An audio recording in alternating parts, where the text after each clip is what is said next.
Egyptology is inseparable from museums.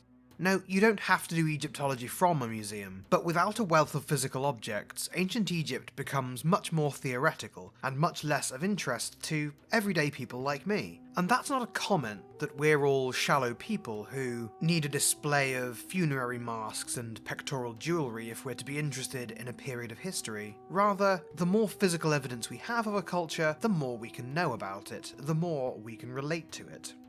Between ancient Egyptian burial practices and imperialist European archaeological practices, the museums of the world are well stocked with physical evidence of a culture that was essentially a mystery until the early 1800s. Museums haven't had an easy couple of years. Lockdowns may have eased the world over, but the pandemic is still causing people to be selective about how they spend their time out of the house. In the UK, the benchmark was when can we go back to the pub, when can we go out to eat, that sort of thing. Except for museum workers, not too many in the general population were visibly clamouring for the reopening of museums, and while we probably aren't alarmed to learn this, perhaps we should wonder why. Why are pubs and restaurants assumed to be more broadly appealing than museums? Why are they demonstrably more broadly appealing than museums? In pandemic terms, the answer is probably that pubs, bars, restaurants and clubs are social venues. We were all feeling a bit isolated during lockdown after all, and museums aren't really places to go and have a casual chat. But I think there's a broader answer, because museums could be places to go and have a casual chat, but I doubt many people disagreed with me just now when I said they weren't.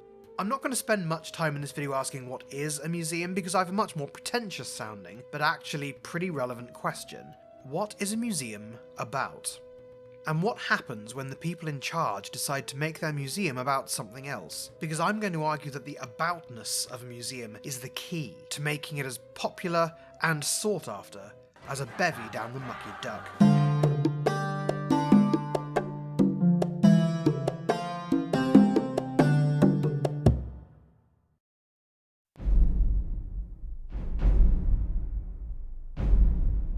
Museums are... No, that's not right. This is a video essay, I can't just get on topic straight away. Think about the last time you put down a video game in frustration. Not a rage quit because you couldn't get past a particular part of it, but that unique frustration that comes from realising you're just not enjoying yourself. The game just isn't for you.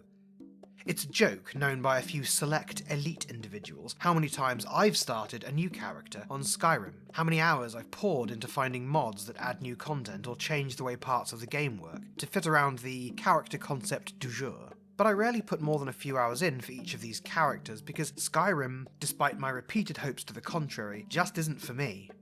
Contrasted with my more consistent hobby, tabletop roleplay, Skyrim and games like it just don't gel with how I want to tell stories. When I play Skyrim, or my flawed, beautiful child Oblivion, I'm not collaborating with Todd Howard to tell a never-before and never-since-told tale of adventure and heroics. I'm making small choices within a fixed narrative. I can't tell Todd between play sessions what I liked or didn't, so he can tailor my next play session to my preferences. I can't really talk to the NPCs who people the world outside of a few dialogue choices.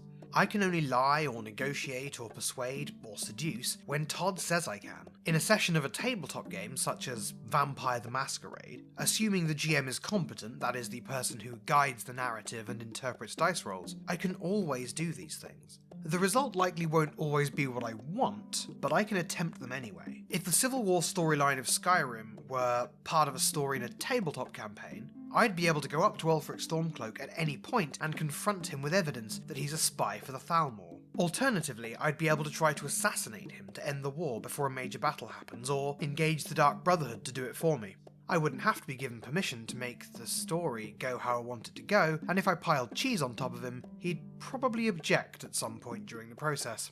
Here's the point. Neither I nor Todd are objectively correct about the best way to tell a fantasy story. After all, I liked the Lord of the Rings movies and to a lesser extent the books, and they provided no interaction at all. And I enjoy other, even less choice-filled video games. You might be wondering why I used Skyrim of all things to demonstrate something that, through a lack of personal accessibility, isn't something that works for me. I mean, Skyrim is one of the most successful video games ever made by sales alone. So much so that they keep making incrementally more watery additions. So it can't be a sweeping problem, right? Well, actually, popularity can hide accessibility issues. Maybe the majority of people don't need vegan options at a restaurant, for example. McDonald's is a fast food institution, even though its vegetarian options are very limited, and in the US, for example, don't even include its fries. That's what I mean when I say that popularity has the ability to hide accessibility issues. Yes, Skyrim has sold tens of millions of copies, but how many of those copies are still played and enjoyed? I don't play Skyrim. I use Skyrim as an engine to run other, more engaging stories on. I think when most of us hear the word accessibility, we usually think of wheelchair ramps, braille, subtitles, audio description and the like. In other words, we think of accessibility as a way of mitigating disability. And for sure, accessibility is a big part of mitigating disability. By mitigating, I mean trying to stop illnesses and impairments, preventing a person from accessing parts of the world most other people can. A wheelchair mitigates disability by providing mobility to people who otherwise wouldn't have it, for instance. But accessibility goes far, far beyond disability. Accessibility is your ability to access something. A physical space, yes, but also a job, a hobby, a set of skills or knowledge, an education. Were you ever somewhere you didn't feel welcome? Somewhere that made you feel self-conscious, perhaps, or inadequate? Well, that is a failing of accessibility. Could be any reason. Disability, race, class, sexuality, all of the above, or something else entirely. I felt unwelcome when I came to do my master's degree because all my peers were middle class and had excelled in education all their lives. I got a first-class bachelor's degree, but still, because of my working class background, I somehow felt like I didn't belong in academia. That's the university, or the culture of the university, being less accessible to me than it was to others. And yes, my insecurities are my own problem to an extent, but it's possible for an institution to feel more or less welcoming, to mitigate those insecurities. I'd felt welcome at my undergraduate university, for example, because it specifically pitched itself at people from working class backgrounds who were arriving with less than stellar academic grades. Did you ever want to go to a local gallery, or was a museum you like hosting an exhibition but the cost was prohibitive? That's a form of accessibility too. There are practicalities involved in organising these things, and I don't hold museums and galleries wholly responsible for when they have to charge admission. But the fact that funding doesn't exist to make these things free at the point of use tells us that some forms of cultural inaccessibility are tolerated at quite a high level. Here's a stark example of inaccessibility that's directly relevant to Egyptology. If you're a native Egyptian, you'd probably think your ability to fluently speak Egyptian Arabic would be a boon, that foreign academics would have to pick up a working understanding of your language if they wanted to come to your country and do their job. Well, as it turns out, no. For the most part, the languages of Egyptology are English, German, and French. Combined with the fact that the material history of ancient Egypt is distributed internationally, and there are more gates keeping Egyptians away from Egyptology than there are for some Brits. Because at least if I flew to Cairo, I'd expect enough people to be speaking English that I could get on. That is a failing of accessibility, because even if quite a lot of international Egyptologists nowadays do put the effort in to learn some Arabic, they don't have to. Okay, but hobbies, degrees, vocations, these are things you dedicate years of your life to. This video is about museums, and a museum is a place you visit once in a while for a portion of a day. Beyond wheelchair ramps, audio guides, and signage in Braille, how does a museum have to be accessible? After all, other than the occasional tedious school trip, no one's forcing you to go. Isn't a museum a place of leisure? As long as its visitors can physically access it, and physically access its exhibits, job done, right? Obviously not, or I wouldn't be making a video about it.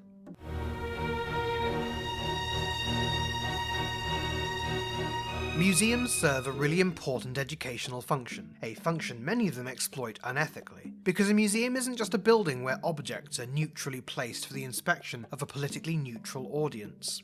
Curating a museum, and in so doing, deciding what's displayed, is a cultural action. Even your nearest museum of local history can't display everything of local importance. So whoever decides what's on display has to make choices. What do they think you need to see? Maybe it's important to them that your city's role in the transatlantic slave trade should be prominent.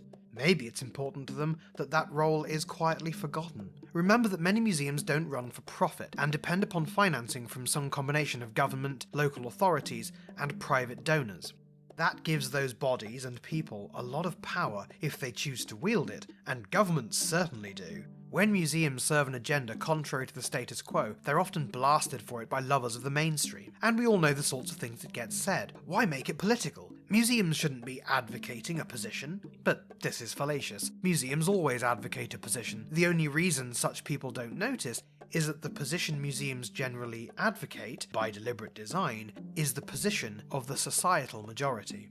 Here's an interesting word: minority. What does it mean to you if I said a person belonged to a minority? Probably you picture a person of colour, maybe someone who's disabled or gay or transgender, but this is a photo of someone in a minority.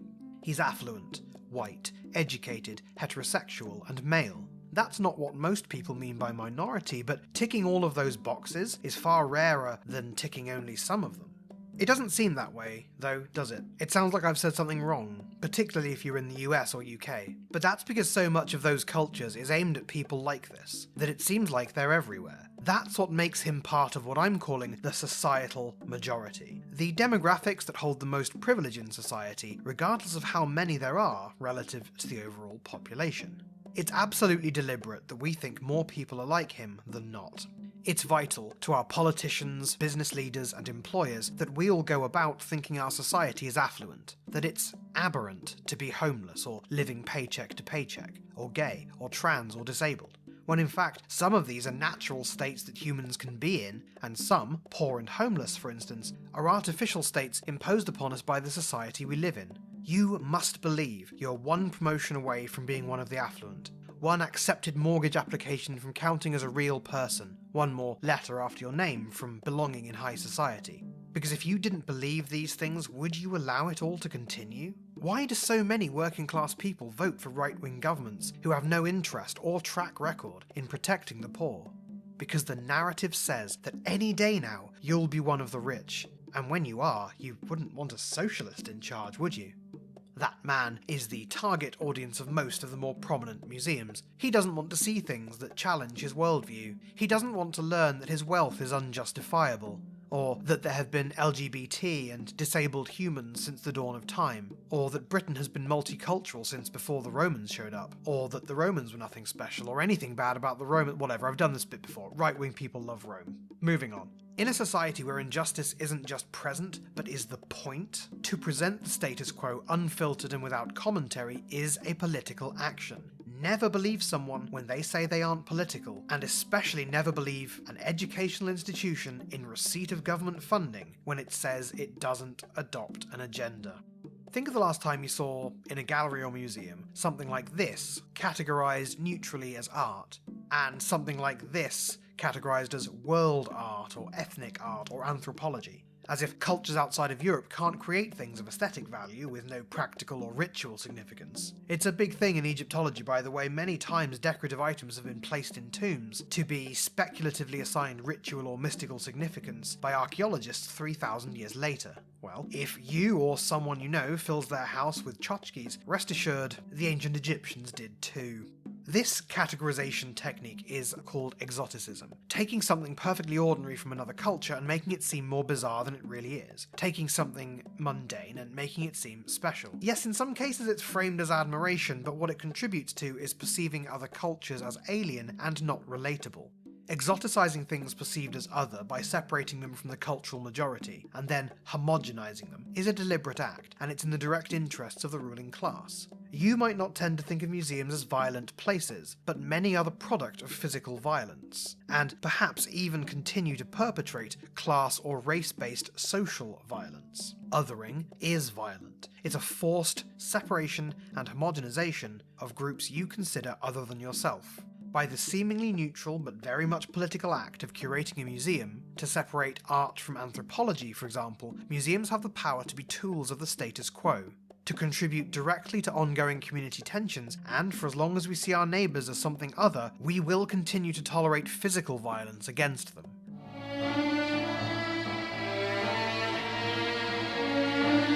There are two concepts that come into play when we look at how a museum frames their exhibits, literally and figuratively, and they are isness and aboutness. They sound like buzzwords, and I guess they are, but let's take some time to explore them because they're absolutely crucial to understanding how museums are and could be. Put some Stone Age arrowheads behind glass, give some rough dates for their construction, and that's a museum exhibit. Not a very interesting one though. It's not engaging, it doesn't call for any kind of participation, and it promotes a really common illusion in the physical sciences, the illusion of empirical objectivity, the idea that every object has a factual place in the world, and this is boiled down to its purpose and date of manufacture. You've reduced the object to its isness, the brute facts of its existence. Object-focused displays like that are part of the beacon of normativity I talked about. They're part of why museums are starting to wear out their welcome. More and more, we're starting to question the rightness or objective inevitability of Eurocentrism or of colonialism and imperialism, of social hierarchy, and many prominent museums hold these values to be simply facts about the world. That creates dissonance. Walking into a museum feels like stepping into history, in all the wrong ways, and that's why people like him like museums so much.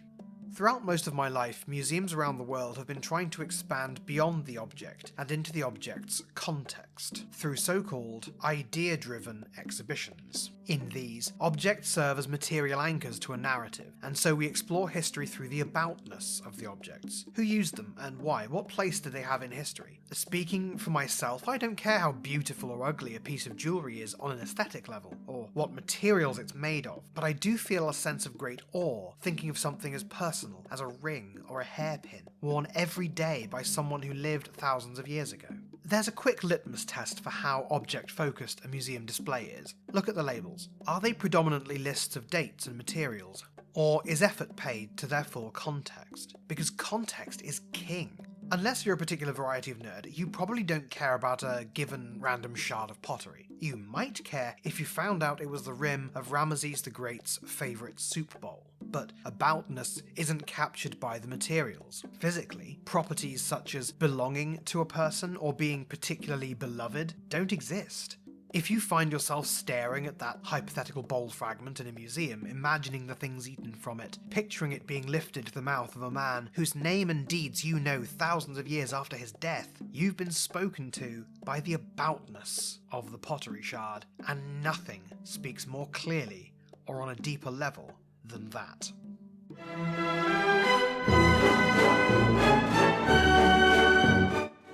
There's a reason many museums are palaces, some literally, some only by implication.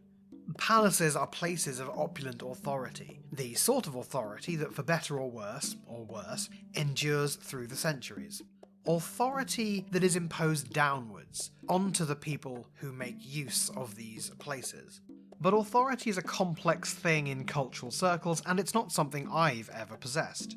Zoe B is an educator, poet, and YouTuber with a particular interest in pedagogy, that is, the study of teaching methods. And this video is one of two that Zoe and I made together. Odds are pretty good you've reached this video from hers, so she doesn't need much of an introduction. I'll just say I'm a long-time fan of her channel, and after watching our companion videos, you should absolutely check out the rest of her work. Most importantly for now, Zoe has experience of different sorts of academic authority and her own ideas about which is healthier to society.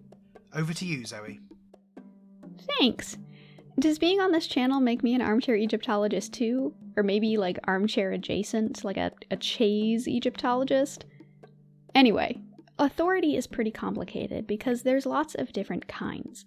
There's authority that comes from above, like PhD programs, grants, Nobel Prizes, anything that's bestowed upon someone by a figure or company or council that's considered to be an expert and holds some amount of power. And then there's authority that comes from below, which is basically a popularity contest. It comes down to how much people are willing to listen to you, how much faith they decide they have in you, how much they trust you, etc. And both kinds of authority are important. Or at least they used to be, because in a lot of ways, the top-down kind of authority has lost a lot of its power. I mean, think about all the people who don't listen to scientists about science or doctors about medicine. Those scientists and doctors have all the right credentials. The powers that be have bestowed them with their stamp of approval, but still, folks don't listen to them. And this isn't just an issue with COVID deniers or anti-vaxxers. No matter your industry, everyone has some amount of distrust for people who only have top-down authority. Think about all the out-of-touch academics or the Nobel Peace Prize winners who aren't exactly beloved by all the innocent people who are dead because of them. So authority has become this balancing act. You need just enough institutional authority, the PhD, the experience, the test score, that you're accepted by the system, but not too much that people start to distrust you, as paradoxical as that is. And if you value your life or livelihood, don't ever, ever question the system. This is something I have experience with as a university instructor. When I got my second teaching job, I had all the right credentials, the experience, the degree, the honors and awards from my time in graduate school. But the thing is, the students, the people who give me my bottom-up authority, the people whose trust is pretty vital to them listening to me and learning from me, they don't really give a shit about my credentials. They care about how personable I am, how good at explaining things I am, how helpful and forgiving and patient I am. They don't care about what my GPA was or whether I got awards, and the only reason they'd care about my degree is so they know whether to call me Mrs. B or Professor B or Dr. B. So I have to do all the right professional stuff to get the top-down approval, but I also have to do all the right things to get the approval from my students. But this is harder than it sounds, and it's actually a big part of the reason why I left my last teaching position. At the school, the English department head, representing the top-down authority, told us we weren't allowed to alter the course from the rigid structure that had been written for us by someone who apparently had years of experience writing online curricula, someone who had been vetted by institutional authorities as being trustworthy. So I was handed this fully planned course, given a schedule that told me exactly what to teach on which days, with lesson plans and assignments all written for me by a so-called expert. And yet, all the things I was given were real bad. Everything they were asking me to do went against everything I knew about teaching and about what students need, and I knew my students would hate it.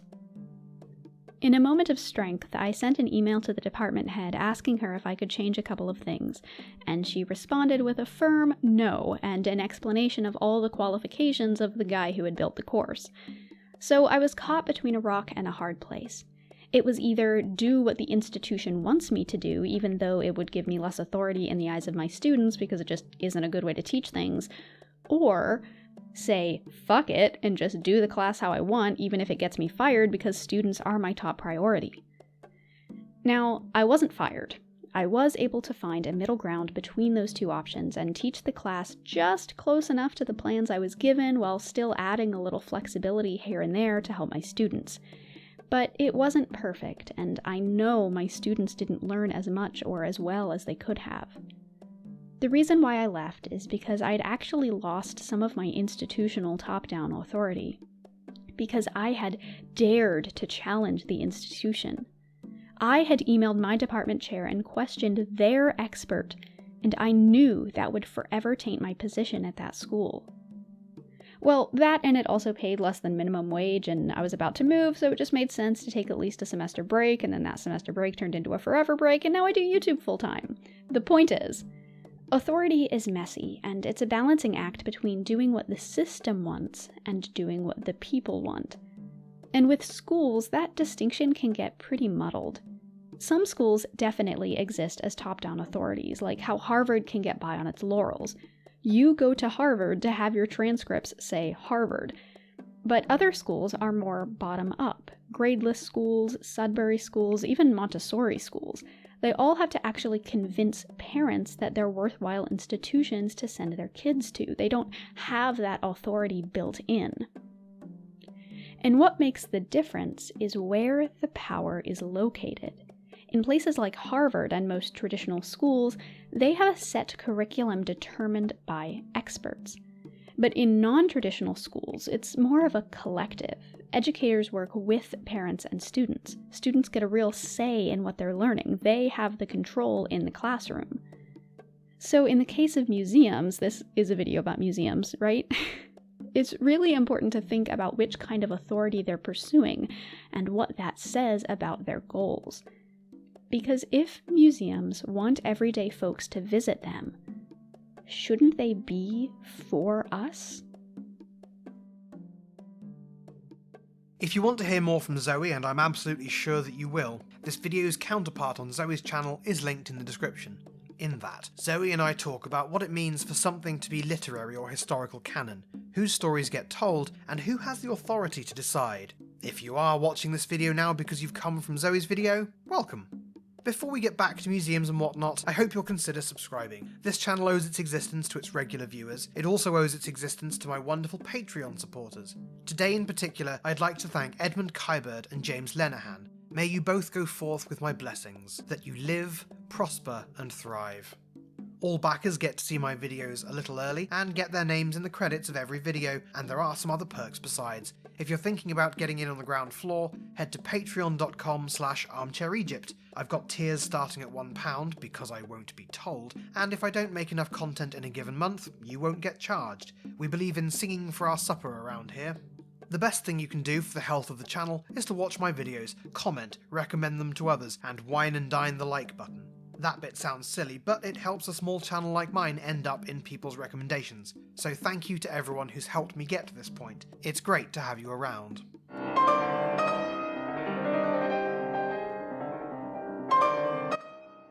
Zoe talked about these two kinds of educational authority, and it's clear that the bottom-up authority of being respected by your service users, be they students, YouTube subscribers, your museum's regular visitors, is more sustainable and more desirable. But that can be challenging for a museum. I mentioned museums, particularly the prominent ones in national capitals and other major cities, being palatial in design, and that's pretty indicative of the default form of authority that museums possess, as are names like the British Museum or the National Museum of Egyptian Civilization.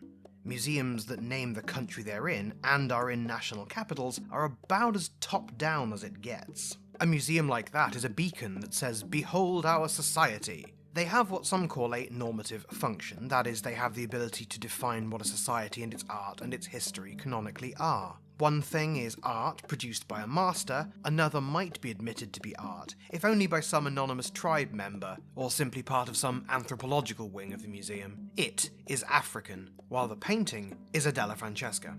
A pertinent example to this channel, because I have to mention Egypt every now and then or my armchair will be taken away, is the rather archly named National Museum of Egyptian Civilization. Its grand opening followed the Pharaoh's Golden Parade of last April, and it's part of a wider cultural policy that we saw in a few other events last year, tying modern Egypt to ancient times as a continuous civilization. Right now, I'm not qualified to comment on that, beyond that it's a pretty ambitious idea as a way for Egypt to reclaim its ancient heritage, a heritage that has been divided up in the spoils of war and colonial authority for centuries. Egypt is generally thought of...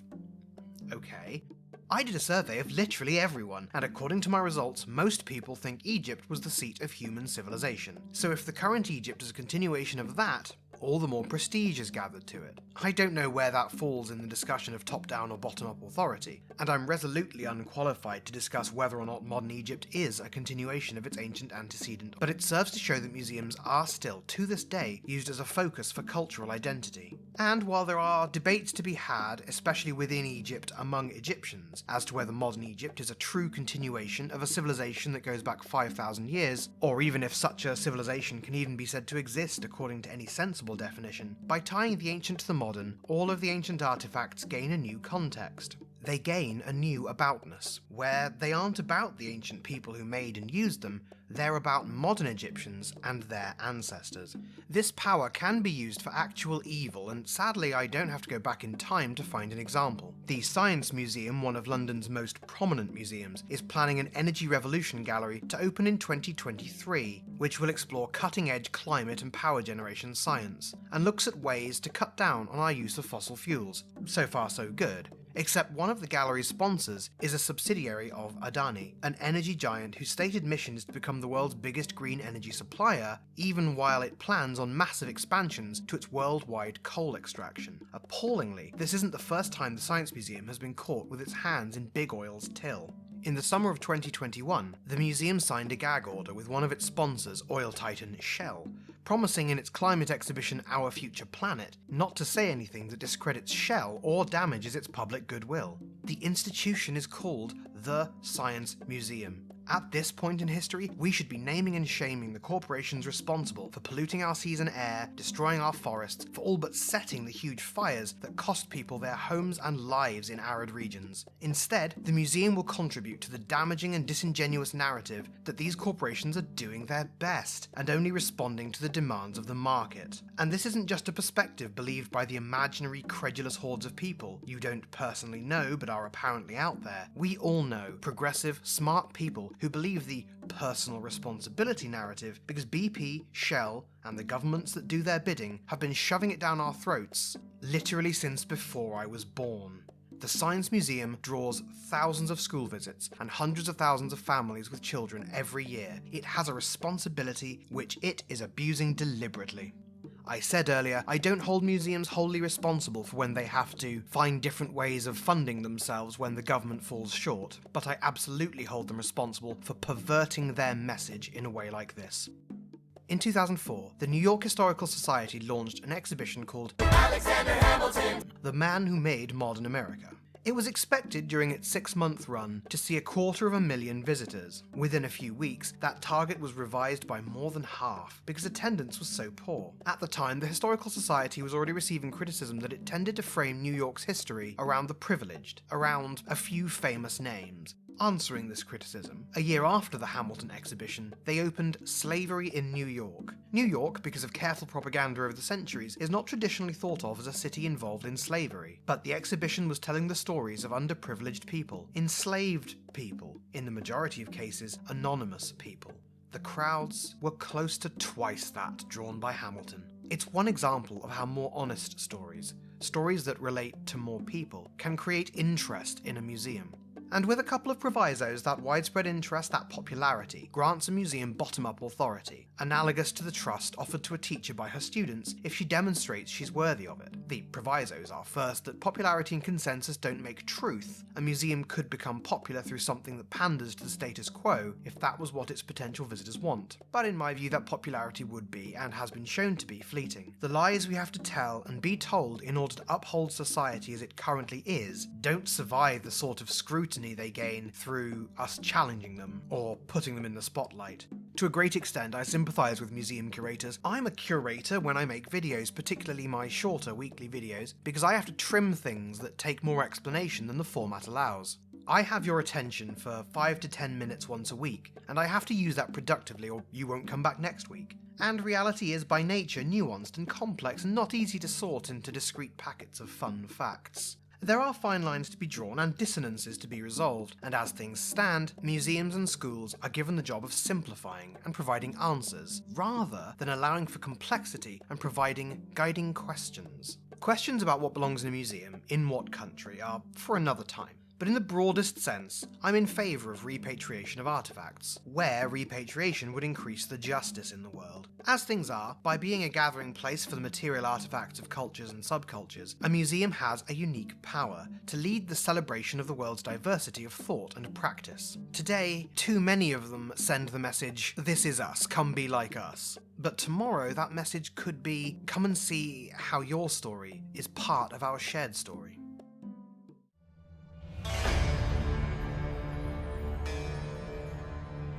It should be obvious, particularly if you are yourself involved in museum curation, that I'm not an expert in the field, and the point of this hasn't been to present you with a thesis on how museums should be operated. In a lot of ways, many prominent museums are going in the right direction, focusing on the full context, the aboutness of what they display. And the broader that aboutness, the more people, real, living people, these objects and the museums that house them will impact. Neutral, objective narration of the past is an impossibility. So a museum shouldn't make itself a narrator. Instead, it should be a place of contact between ourselves and the past, between ourselves and distant places. I want to leave you with some things to consider the next time you visit a museum. Who's the museum for, and what is it about the museum that makes you feel that way? Do you personally feel represented there? Were you there to have a relaxing day out looking at interesting things, or to learn more about something in particular?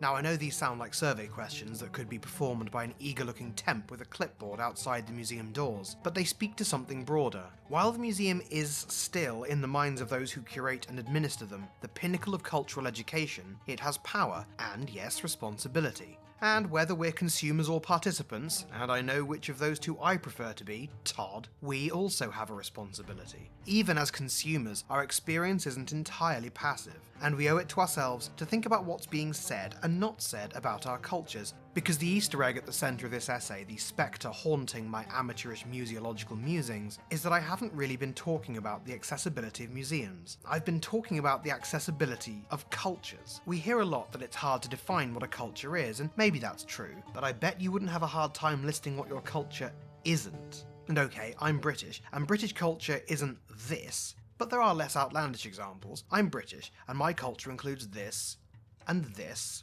and this.